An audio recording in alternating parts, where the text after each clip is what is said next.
কলিকালে কেমনে কলিকাল মোবাইল ছাড়া কারো চলে না তো দিনকাল।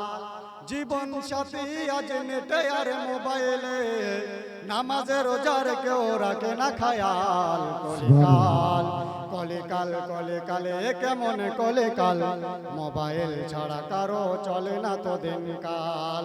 জীবন সাথী আজ নেটে আর মোবাইলে, নামাজে রোজার কেউ রাখে না খায়াল। কলিকাল আরে কেউ দেখে ভিগো ভিডিও, কেউ টিকটক, কেউ পাবজি খেলে করে বক বক। কেউ দেখে ভিগো ভিডিও, কেউ টিকটক, কেউ পাবজি খেলে করে বক বক। মোবাইলে এসে দেশে হয়েছে হাল, ছোট ছোট মেয়েরা হয়েছে বেতাল। কলিকাল কলিকাল কলিকালে কেমনে কলিকাল মোবাইল ছাড়া কারো চলে না তো দিনকাল।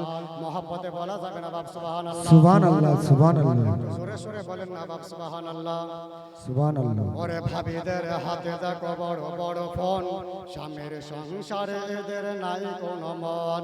ভাবিদের হাতে দেখো বড় বড় ফোন, স্বামীর সংসারে এদের নাই কোনো মন। কি করে করবে তারা স্বামীর সংসার, মোবাইল নিয়েছে কেড়ে তাদেরই কপাল। কলিকাল কলিকাল কলিকালে কেমন কলিকাল মোবাইল ছাড়া কারো চলে না তো দিনকাল। আর মুসলমান দুই লাইন একটা গজল, নিজের হাতে লেখা মুসলমান গজল আপনাদের সম্মুখে বলেছে। মুসলমান কবি কি বলেছেন?